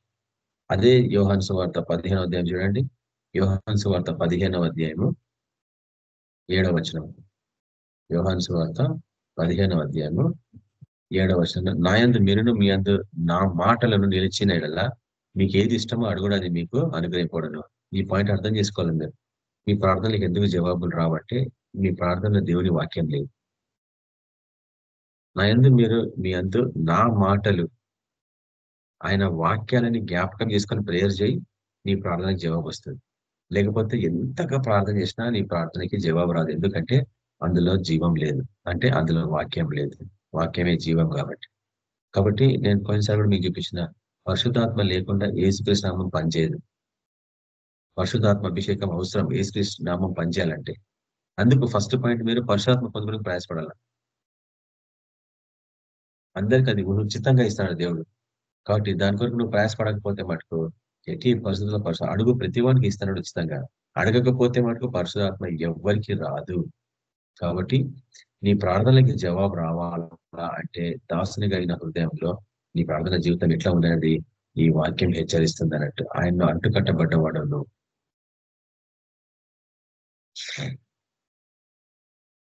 ఆయన మాటలు నీలో నిలిచినలా మీకు ఏది ఇష్టం అడుగుడి, అది మీకు అనుగ్రహించడం. నాకు ఒక ఇష్టం ఏం చెప్పండి? పరిశుద్ధ పర్వతం ఎక్కాలి మనం, సీయోను పర్వతం ఎక్కాలి మనం. అక్కడ అనాది కాలం నుంచి దేవుడు మన కొరకు ఏర్పరిచిన ప్రతి విషయము, మర్మంలో అన్నిటినీ ఆడ మనకు అనుగ్రహిస్తుంటాడు దేవుడు. వాటిని తీసుకొచ్చి మన పరిచయం నడిచినప్పుడు, వాడినప్పుడు విశేషమైన అద్భుతాలు మనం అనేకుల జీవితాలను మనం చూస్తూ ఉంటాం. అటువంటి పరిచయం కొరకు మనల్ని సిద్ధపరచాలా. చివరిగా చూడండి, ఇంకొక పాయింట్తో ముగించేస్తున్నా నేను. బానిస జీవితంలో ఏం జరుగుతుంది తెలుసా? విశేషమైన అద్భుతాలు కనిపిస్తూ ఉంటాయి. చూడండి, యోహాను సువార్త 14వ అధ్యాయం. యోహాను సువార్త 14వ అధ్యాయము 21 నుంచి చూస్తుండండి. యోహాను సువార్త 14వ అధ్యాయము 21వ వచనం నుంచి, నా ఆజ్ఞలను మీరు అంగీకరించి వాటిని గైకొన్న వాడే నన్ను ప్రేమించువాడు. నన్ను ప్రేమించేవాడు నా తండ్రి వలన ప్రేమింపడును. నేనును వానిని ప్రేమించి వానికి నన్ను కనపరుచుకొందును. కాబట్టి నీకు ఎందుకు కనిపించడు దేవుడు? ఎందుకు యేసుని చూడలేకపోతున్నారు మీరు? ఆయన ఆజ్ఞలను మీరు అంగీకరించలేదనేసి శుక్రవారం నాడు సాక్ష్యం దేవుని ప్రవచనం విన్నాం మనం. మీరు ఇంకా తిరుగుబాటుతనం చేస్తున్నారు. ఎందుకు మీరు నా మాట వింటలేరు? ఎందుకు మీరు ప్రార్థన చేస్తలేరు? ఆయన ఎంతగా వేదన పడిండు ఆ రోజు. ఎందుకంటే మిమ్మల్ని ఎట్టి పరిస్థితుల్లో కాపాడని నేను అంటాడు. మీరు ప్రార్థన లేకపోతే నేను మిమ్మల్ని కాపాడలేనంటాడు. మీరు నా బిడ్డలే అయిండొచ్చు, రక్షింపబడి ఉండొచ్చు, పరిశోధన పొందుకుండొచ్చు, కానీ మీరు ప్రతిరోజు ప్రార్థన లేకపోతే, అందుకన్నాడు శోధనలోకి మమ్మల్ని దృష్టిని తప్పించమని ఎందుకు ప్రార్థన చేయమన్నాడు చెప్పండి. మీరు ప్రార్థన చేయకపోతే మీరు ఖచ్చితంగా శ్రమలలో పడిపోతారని. అది విధానాలు, ప్రభు విధానాలు. ఎప్పుడైతే నువ్వు ప్రార్థన చేయకుండా ఉంటావో నీ సొంత శక్తి మీద ఆధారపడ్డవాడు అన్నట్టు. అది నిన్ను శ్రమల పాలు చేస్తుంది. ఎప్పుడైతే నువ్వు ఆయన మీద ఆధారపడితే ప్రభువే నాకు సహాయకుడు అనేసి ముందుకు వెళ్తున్నప్పుడు ఆయన నిన్ను కాపాడుతున్నట్టు. దేవుడు దుష్టుడు నీ దగ్గరికి ఏమి రానియాడు. నీకు ఎటువంటి లాభాలు అన్నిటినీ అప్పగిస్తా ఉంటాడు, వాడు అన్నిటిని ఆపేస్తా ఉంటాడు. కాబట్టి చూడండి 21వ వచనంలో మనం ఏం చేస్తున్నాం ఇప్పుడు, 23వ వచనం చూసాం ఇప్పుడు. ఒకడు నన్ను ప్రేమించడలా వాడు నా మాట గైకొనను. చూడండి, మరోసారి జ్ఞాపేసిండు, ఆయన వాక్యము నీలో లేకపోతే మటుకు వేస్ట్. నువ్వు గంటసేపు వాక్యం చెప్పలేని స్థితిలో ఉన్నావంటే నీలో వాక్యం లేదన్నట్టే కదా. అప్పుడు నా తండ్రి వానిని ప్రేమించును. నీలో దేవుని వాక్యం ఉంటేనే తండ్రి నిన్ను ప్రేమిస్తాడు. తర్వాత చూడండి, మేము అంటే ఇప్పుడు యేసుప్రభు అంటున్నాడు, నేను తండ్రి మేము వాని యుద్ధకు వచ్చి వాని యుద్ధ నివాసము చేతము. ఇంతకంటే ఆధిక్యత ఈ సృష్టిలో ఏది లేదు నేను చెప్తున్నా. ఇంతకంటే గొప్ప బహుమానం ఏది లేదు ఈ సృష్టిలో. యేసు ప్రభువు తండ్రి ఇద్దరు కలిసి వచ్చి నీతో పాటు నివాసం చేయడము ఇంతకంటే గొప్పది ఈ లోకంలో ఇంకా ఏది లేదు. మనకి ఏం అవసరం కూడా లేదనిపిస్తుంది నేను దాన్ని చూస్తుంటే. కాబట్టి చివరిగా ఇది ఒకటి చూపించేసి నేను ముగించేస్తాను. పాత నిబంధన కాలంలో ఏం జరిగేదంటే ద్వితోపదేశ కాండము 15వ అధ్యాయంలో మనం చూస్తాము. దాని తర్వాత నిర్గమకాండము 21వ అధ్యాయంలో మనం చూస్తాం. ఏం చూస్తామంటే ఒక బానిసకి తన చెవు కుట్టిస్తారు అన్నట్టు. మన భాషలో చెప్పాలంటే, తెలుగు వాళ్ళ భాషలో చెప్పాలంటే చెవు కుట్టిస్తారు. అంటే ఏంది? చెవుకి రంధ్రం పెడతారు అన్నట్టు. పెట్టి దాంట్లో ఒక కమ్మ పెడతారు అన్నట్టు. ఆ కమ్మ దేనికి సూచిస్తుంది అంటే ఒక యజమానికి ఇతను బానిస అని సూచిస్తుంది అన్నట్టు. అంటే అదేంటంటే జీవితాంతము వీడు నాకు బానిసనే అన్నట్టు, లైఫ్ లాంగ్ అంటాం అది. కాబట్టి సరే, అవన్నీ నేను ఇంత డీటెయిల్ గా మీకు చెప్పను. చెవుకి పొడవడం అంటే పాత నిబంధన కాలంలో పొడిచేది రంధ్రం అవుతుంది, దానికి అట్లా కమ్మ దూడుస్తారు. కానీ ఆత్మీయ స్థితిలో చెవు పుడుచుకోవడం అంటే ఏం చెప్పండి? ఎవరు చెప్పగలరు? వాక్యానికి విధేయత చూపించేవాడే. జీవితాంతము ఆ వాక్యాన్ని అనుసరించి విధేయత చూపించి చెప్పిన పని చేస్తున్నవాడే. 24 గంటలు ప్రభువు మీద నీ ధ్యాస, ప్రభువుకి ఏమవసరమో దాని ధ్యాస. కాబట్టి చివరిగా మనం నేర్చుకోవాల్సింది ఏంటంటే ఈ నాజీలు చేపట్టే జీవితంలో క్రీస్తుకి దాసుడుగా ఉండేవాడు ఏ రీతిగా ఉంటాడంటే గలతీ రాష్ట్ర పత్రిక 2వ అధ్యాయం చూస్తాం మనం 20వ వచనంలో. ఆయనతో పాటు సిలువ వేయబడ్డం అంటే నాలో ఇక మీద జీవించేది క్రీస్తే అంటాడు పౌలు. కాబట్టి మనం తీర్మానించుకోవాలా, నేనుగా జీవిస్తుంది నాలో నా ప్రభువే జీవిస్తుండే, యేసు ప్రభువే జీవిస్తున్నాడు. ముఖ్యంగా చూడండి, మన పాత నిబంధన కాలంలో ఎవరన్నా క్రీస్తుకి దాసులుగా జీవించగలిగినరా అంటే నేను ట్రై చేశాను, వెతికినా. ఎవరున్నారు ప్రభు అంటే మోషే ఒకడు కనిపించిండు. సరే, చివరిలో ఆయన స్థితి ఎట్లా మీకు తెలుసు. మోషే ఒకడు కనిపించిండు. తర్వాత సంసోన్కు ఉండే కదా గుణగణం, కానీ ఎందుకు విడిచిపెట్టిండు అవి నేను ఎప్పుడన్నా అవకాశం ఉంటే మీకు చూపిస్తాను. మోషేకి సంసోన్కి తేడా. కానీ సమయాల్ని చూస్తాం మనం. సమయాల్ని వాళ్ళ అమ్మ నాజీర్ చేసి విడిచిపెట్టేసింది సంపూర్ణంగా. ఇంకా కుటుంబం లేదానికి, మందిరంలోనే ఉండిపోయాడు కదా బాల్యుడ్ నుంచే. అందుకు సమూయేలు అంటే లోకం అంతా దేశం అంతా భయపడేది, అంత పవర్ఫుల్ ఆయన యాజకుడు మరియు ప్రవక్త.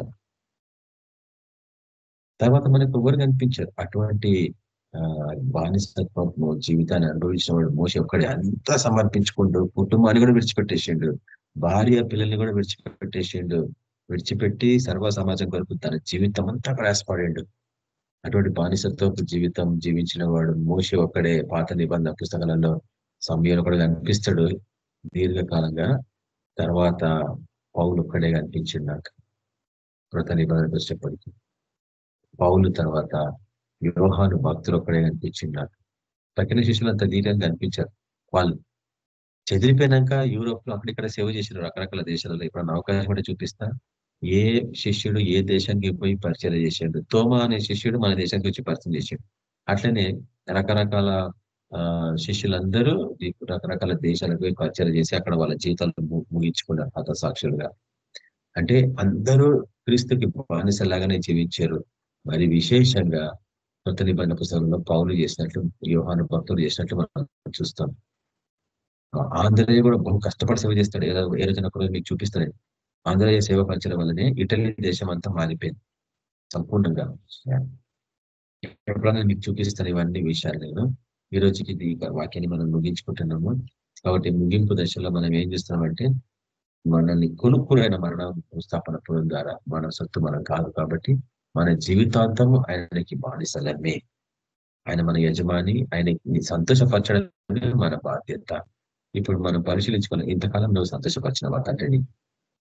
లేక నిన్ను నువ్వు సంతోషపరచుకున్నావా? నీ కుటుంబాన్ని, నీ పిల్లల్ని, నీ భార్యని, భర్తని, బంధువులని, మిత్రులని, సహకార్మికులని, ఇతరులని, పాస్టర్లని, సంఘస్థులని సంతోషపరుస్తున్నావా? క్రీస్తుని సంతోషపరుస్తున్నావా? ఒకసారి ఆ ప్రశ్న వేసుకొని దాన్ని మూసుకొని ప్రార్థిస్తాం. పరిశుద్ధుల వల్ల తండ్రి, ఇశ్రాయేలు గొప్ప దేవ, మీకే సమస్త ఘనత మహిమ ప్రభావం చెల్లించుకొంచున్నాం.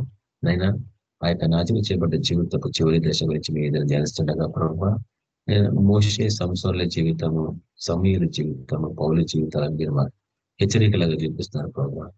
మోషే ప్రతి విషయంలో మీకు ప్రాధాన్యత ఇచ్చాడు. సంస్థలు ప్రతి విషయంలో తన సొంత జీవితానికి ప్రాధాన్యత ఇచ్చుకుంటున్నాడు. ఆ రీతిగా నాజీరు చేయబడి కూడా నాజీరు జీవితం జీవించలేకపోయాడు. మోషే నాజీరు జీవితంలో లేడు ప్రభావ. లోకాతీతమైన జీవితం నుంచి నాజీరు చేయబడ్డ జీవితానికి వచ్చి చివరి వరకు తను మళ్ళీ సహించాడు. తన ఇల్లంతట్లో మంచి సాక్ష్యాన్ని నిలబెట్టుకున్నాడు ప్రభావ. నీతివంతంగా, యథార్థవంతంగా మంచి సాక్ష్యాన్ని నిలబెట్టుకున్నాడు ప్రభావ. తన సన్నిధిలో, మీ సన్నిధిలో అతను నివసిస్తుండు అని నేను సంపూర్ణంగా నమ్ముతున్నాను ప్రభావ.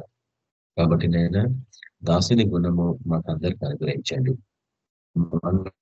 ఇంకా ఎవరైనా విరవీలాగా ఉంటే ప్రభావ, అటువంటి ఆత్మని తృణీకరించమని, దాన్ని గద్దించమని ప్రార్థిస్తున్నాం. మాలో అహం ఉంటే దాన్ని గద్దించమని ప్రార్థిస్తున్నాం. ఈ సాయంత్రం సమయం ప్రభావ మేము మీ సన్నిధిలో గోజాడుతున్నాం. అయినా మేము ఎన్నో విషయాలు తగ్గిపోతున్నాం ప్రభావ. మిమ్మల్ని ఎన్నిసార్లు తిరిగి సెలవిస్తున్నాం ప్రభావ. కనికరించి క్షమించమని ప్రార్థిస్తున్నాం. మేము ప్రార్థన చేస్తలేం ప్రభావ. గుడ్ ఫ్రైడే రోజు మీరు మాతని ప్రవచనాత్మకంగా మాట్లాడినారు, అయినా కానీ మళ్ళా నిర్లక్ష్యం ఉన్నాం ప్రభావ. కాబట్టి దాసుని గుణం లేదు ప్రభు. మాలో కనికరించండి, క్షమించండి, కృప చూపించండి.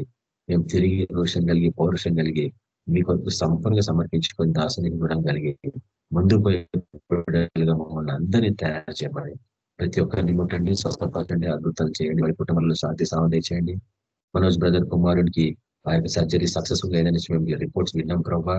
ఆ బిడ్డని గొప్ప సేవకునిగా లేవనెత్తామని ప్రార్థిస్తున్నాం. నేను ఈ రాత్రి మంచి ధర దయచేసి వేకుని మేము స్థితించాలని సహాయపడమని యేసు క్రీస్తు పరిశుద్ధ నామమున ప్రార్థించుతున్నాం తండ్రి. ఆమేన్. అందరికీ ఏమైనా ప్రార్థనాంశాలు ఉంటే ముందు కొనసాగించుకోవచ్చు, లేకపోతే ముగించుకోవచ్చు. మనం నతానియల్ బ్రదర్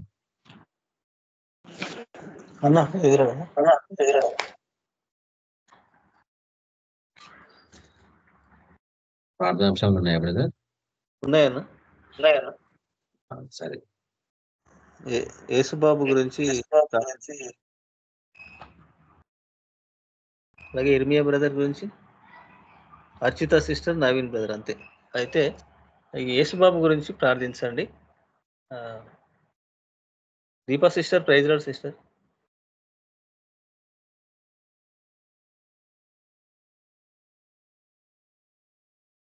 అలా ప్రైజ్ లార్డ్ అన్నా. ఈ యేసుబాబు గురించి ప్రార్థించండి సిస్టర్. యేసుబాబు ఆయనకు షుగర్ నార్మల్ ఉండాలా, కాలు ఫ్రాక్చర్ అయింది. స్వస్థత ఆ! కలగాలది. అలాగే ఓకే అన్న. ఇర్మియా బ్రదర్స్ వాళ్ళ వాళ్ళ ఫ్యామిలీ వాళ్ళ రక్షింపబడాలి. ఆ! నిన్న చెప్పారు కదా దాన్ని, అదే కదన్న. అవును. చేశానన్న. పరిశుద్ధుడ ప్రేమల దేవ, కృపణ తండ్రి, దేవా యేసు ప్రభా, నీకు లెక్కలేని వందనాలు. కృతజ్ఞతాస్తుతులు స్తోత కలలియ రజ, పరిశుద్ధుల ఒక సర్వశక్తిమంతుడ, సర్వాధికారి నీకు వందనములు తండ్రి. జీవం కలిగిన దేవానికి వందనాలు తండ్రి. దేవా యేసు ప్రభ, మరి ప్రతిరోజు కూడా ప్రభా నేను స్తుతించుటకు, ఆరాధించుటకు ఇచ్చిన ప్రతి సమయాన్ని బట్టి నీకు వందనాలు ప్రభా. అదే రీతిగా తండ్రి, మరి ప్రార్థనాంశాల ప్రభా నీ యొక్క సన్నిధికి తీసుకొస్తుండగా తండ్రి, ఏసీఎం మీ యొక్క ఆత్మకార్యం జరిగించండి ప్రభా. దేవాయసు ప్రభ, జన్మయ్య బ్రదర్ని మీ తాకండి, ముట్టని స్వస్థపరచండి. వారి కుటుంబంలో ప్రభా పరలోక శాంతి, సమాధానం, ఐక్యత చేత నింపండి ప్రభా. ఆ కుటుంబం అంతా రక్షింపబడాల తండ్రి. వాళ్ళ విశ్వాసంలో ప్రభా కొనసాగింపబడాల ప్రభా. ఏసయ్య ఆ యొక్క కుటుంబంతో మీరు దర్శించని మాట్లాడండి తండ్రి.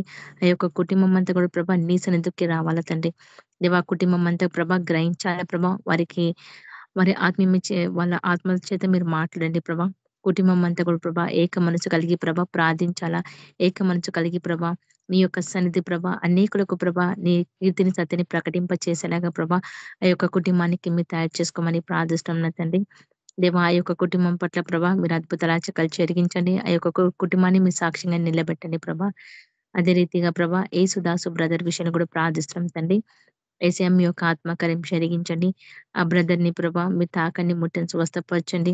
తన కాలు ఫ్రాక్చర్ నుంచి విడుదల దయచేయండి తండ్రి. దేవా యేసు ప్రభా తల నుంచి అరికాల వరకు కూడా ప్రభా ప్రతి నరలో, ప్రతి ఒక్క ఎముకలలో ప్రభా నీ యొక్క జీవంని కుమ్మరించి ఆ బ్రదర్‌కి సంపూర్ణమైన స్వస్థత, ఆరోగ్యాన్ని దయచేయండి తండ్రి. దేవా తనను కూడా ప్రభా ప్రతి చోట్ల కూడా ప్రభా మీ సాక్ష్యాన్ని నిలబెట్టి ప్రభా మీరు ఆత్మకార్యం జరిగించి ప్రభా మరి మీ యొక్క నామానికి మహిమ తెచ్చుకోమని యేసుక్రీస్తు నామంలో ప్రార్థిస్తున్నాం తండ్రి. ఆమేన్. ఆమేన్. Thank you sister. Praise lord. నేను ప్రార్థిస్తాను. స్తోత్రమునైన ప్రేమగల తండ్రి, పరిశుద్ధుడా, కరుణామయుడా, మీ పరిశుద్ధ నామానికి స్తోత్రం తండ్రి. అబ్రహాం, ఇస్సాకు, యాకోబుల దేవుడా, మంచి దేవుడా, మాకు చాలిన దేవుడా, స్తుతులు స్తోత్రాలు చెల్లిస్తుంటున్నాం ప్రభువా. పరిశుద్ధుడా ఆయన మరి ప్రార్థన విషయాలు ప్రభువా మీ పాదాల చెంతకు చేస్తున్నాం తండ్రి. మీరు సహాయం దయచేయగల సమర్థుడని నమ్ముతున్నాం. నవీన్ బ్రదర్ని ముట్టండి, తాకండి, స్వస్థపరచండి. ప్రతి ఒక్క నా తండ్రి బంధకట్ల నుంచి విడుదల దయచేయండి నా తండ్రి. ప్రభావ ప్రతి ఒక్క వ్యసనం నుంచి విడుదల దయచేయండి. తల్లిదండ్రులకు లోబడాల ప్రభువా. నాయన నాకు మరి మీ క్రీస్తు సాక్షిగా ఉండటకు నాయన అతన్ని రక్షించుకోండి. కుటుంబానికి రక్షణ దయచేయమని ప్రార్థిస్తుంటున్నాం. అలాగే అర్చిత సిస్టర్ గురించి ప్రార్థిస్తుంటున్నాం నాయన. ఆ బ్రెయిన్ క్లాట్ గురించి ప్రభావ మరి స్వస్థత కలగజేయండి. ప్రతి ఒక్క తండ్రి ఆయుష్కరాన్ని తీసివేయండి ప్రభావ. ఆ గాయాన్ని ముట్టి తాకి స్వస్థత కలగజేసి సాక్షి బిడ్డగా పెట్టుకొని ప్రార్థిస్తుంటున్నాం. అయినా మీరే కృప చూపండి, ఆదరించండి ప్రభావ. ముట్టండి, తాకండి. 3 కుటుంబాలు 4 కుటుంబాలను ప్రభావ మీరే జ్ఞాపకం చేసుకొని మీరు కృపలో నా తండ్రి మీ ఆత్మకార్యం జరిగించమని నా తండ్రి కుడి ఉన్న మా అందరికి ప్రభావ మీ కృప, మీ సన్నిధి, మీ కాపుదలలో భద్రపరుచుకొని మీ సాక్షులుగా ఉండటకు సహాయం అనుగ్రహించమని యేసుక్రీస్తు నామములో ప్రార్థిస్తున్నాం తండ్రి. ఆమేన్. అందరికి వందనాలు. అన్న రవణ ప్రైజ్ రాడనా?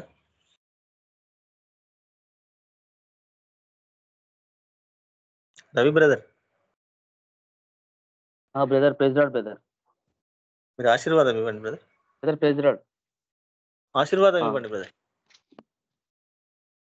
అదే బ్రదర్. మన ప్రభు అయిన యేసుక్రీస్తు కృప, సమాధానము, నడిపింపు మనకందరికీ, కేబీపీఎం గ్రూప్ ఉన్న బ్రదర్ సిస్టర్ కుటుంబీకులందరికీ, ఇంకా ఈ ఆరాధనలో పాల్గొన్న కుటుంబీకులందరికీ, మనోజ్ బ్రదర్ చిన్న బాబు ఆ బిడ్డకి, ఆ కుటుంబీకులందరికీ సదాకాలం తోడైండును గాక. ఆమేన్. ప్రైజ్ లార్డ్ బ్రదర్ సిస్టర్స్ అందరూ ప్రైజ్ లార్డ్. ఆమేన్. Praise lord. ప్రైజ్ లార్డ్ అందరూ praise lord sister brother. Thank you. Praise lord.